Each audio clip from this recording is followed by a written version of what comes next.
All right, we're on Tottenham High Road. We've had to walk away from the stadium because it's pretty depressing. Not going to lie. Probably going to go have a beer. Oh, about 5, I think. we're gonna have a jug of beer. JP, look, we kind of felt we were going to lose this before we came into it. Some of us thought, do you know what? Maybe a draw. I think a few Red fans did say that they think we'd win it 2-1. But the reality is, would you put it 2-1? Well, I said we'd lose 2-1, and I kind of changed my mind yesterday and said, no, I think we can get a draw. In the end, I think we could have got a draw, but we lost 3-2. Listen, it wasn't a game that we got battered in. It wasn't a game where we got overwhelmed. But in the end, they scored 3, we scored 2. So don't want to make it sound super simple. That's how football is won and lost. Whoever scores the most wins. What did you put it down to for you? What was the difference in this game? Were they just a much better team? They weren't. I don't think that they were that much superior to us. I think one of the things that peeved me off most was the fact that we haven't learned from set pieces. I don't know how do we just go to the end of the season now, and that, you know, we've got people like Jedinek. I think it's been proven that so far he's not doing what he should be doing. And be it, so who's Jedinek? So he's the coach. Our coaching. Sorry, like, set piece coach. Like defensive coach. But yet again, set pieces. Who's Jedinek? Listen to me. Do I even support Spurs?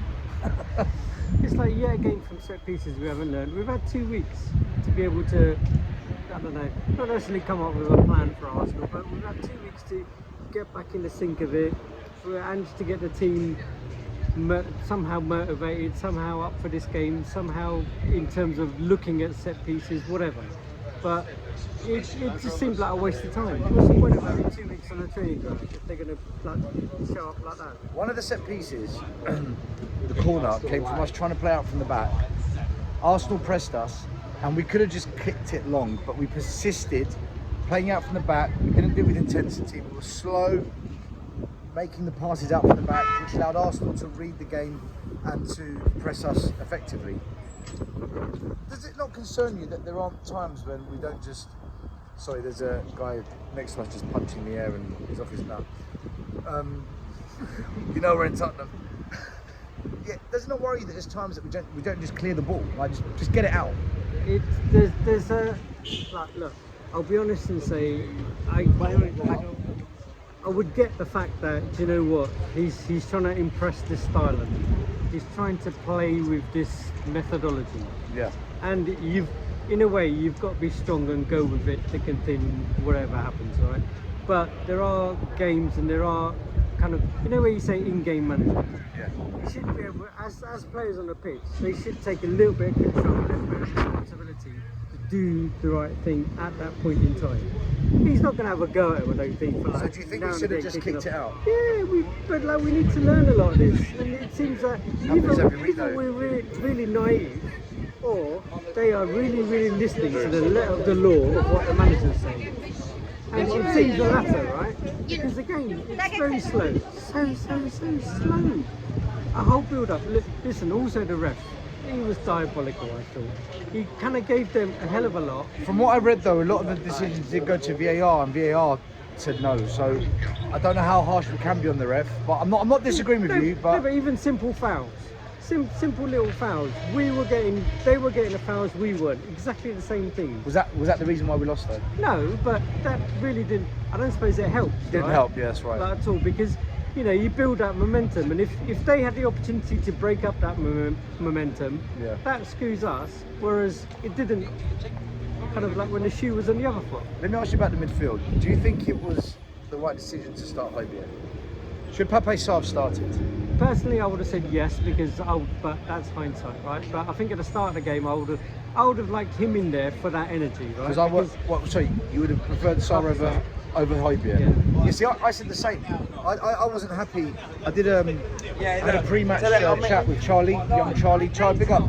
Charlie Spurs in 17, he came on the bottom for this one. I did a pre-match chat with him, and we both agreed we wanted Sarr to start. And you know what? It kind of showed.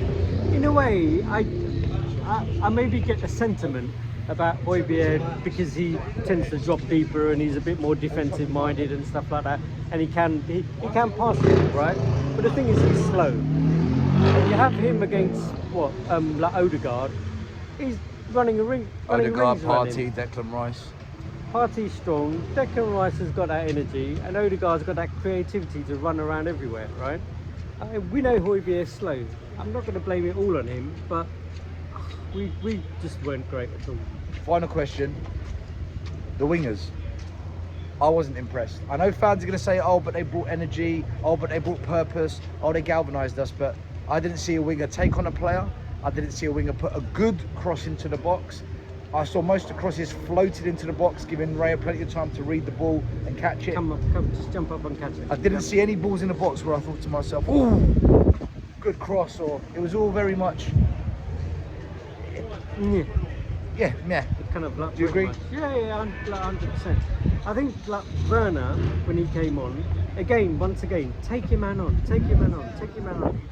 And I don't know how injured he is, because obviously I didn't see the replays. Well, even or Brennan anything like Johnson. that, but it looked like he bottled it to me. He got kicked, he got hurt, he went down, he limped off. Right? So, JP, one thing I've said, to interrupt you, I've got to jump in on this because I keep banging the drum. I've said Timo Werner, Brennan Johnson, Richarlison, no matter what game you play, as soon as it comes to those top 10 teams, no goals, no assists, they've done it again. And as much as people say, oh, but they bring energy, oh, but they bring shithousery, and oh, you know, they up the tempo. They're not there to up the tempo and bring energy. They're there to create goals, get assists and score goals because they're attacking forwards. They've done none of it again. Once again. But what I will say is, do you agree with what I'm saying, or do you think? I do. No. I've got more and more evidence after every big game that we play. Look, those stats are there to show, right? Kind of like you can't go wrong with that, because it is what it is. It's been shown that in those games they don't really show, right? Yet again, another game.